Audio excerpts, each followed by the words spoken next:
All right, so let me begin, if I may.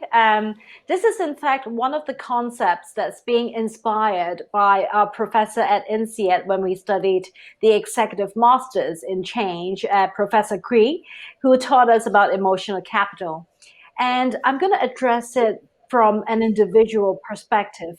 Basically, the concept is this: emotional capital. We believe that when it's collective emotion, it motivates an organization to have collective action. So some even say that it's more important to have emotional capitals that's collective than to have stability of an individual's emotions. So what we believe is that for an organization with leaders, with managers, and with senior executives who have good emotional capital, it would drive us for innovation. It would drive us for precision in execution. And I believe this is extremely important because imagine in an organization, one department is walking forward, one department is walking backward. It will not work. So there has to be something that's quite collective. And I'd like to share three main points on this emotional capital from a leader perspective.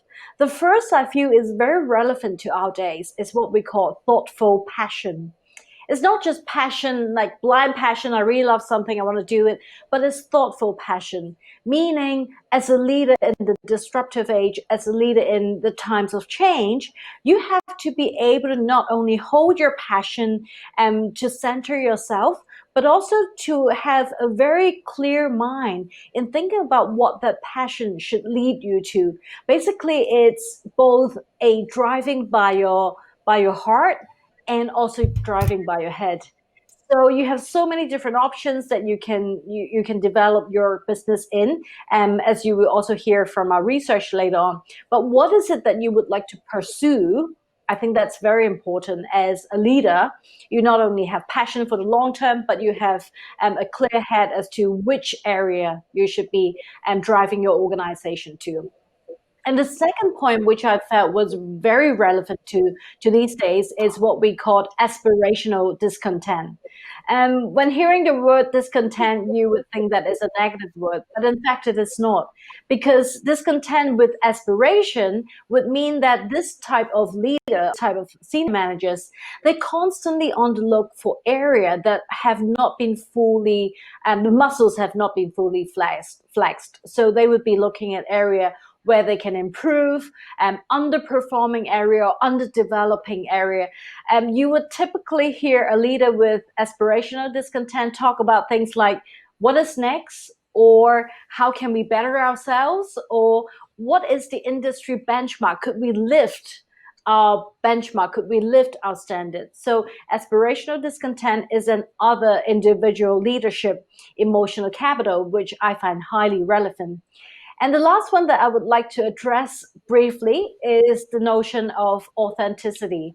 And remember in last episode when I share about the communications in times of change, and when we had a very popular speaker who had spoken to us on the notion of care, on the notion of authenticity. We had from Pan Pacific Hotel Group, and we had Mr. Cho, who had shared on authenticity as well.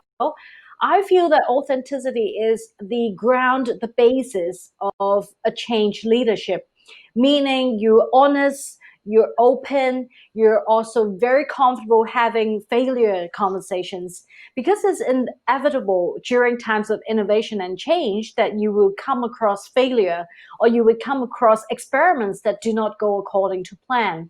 So if you are able to be authentic in your expression and in how you address your team, if you're able to be aspirational content, and if you're able to remain passionate with thoughtful passion, I think that would kind of sum up one of the ideal leaders that we would like to have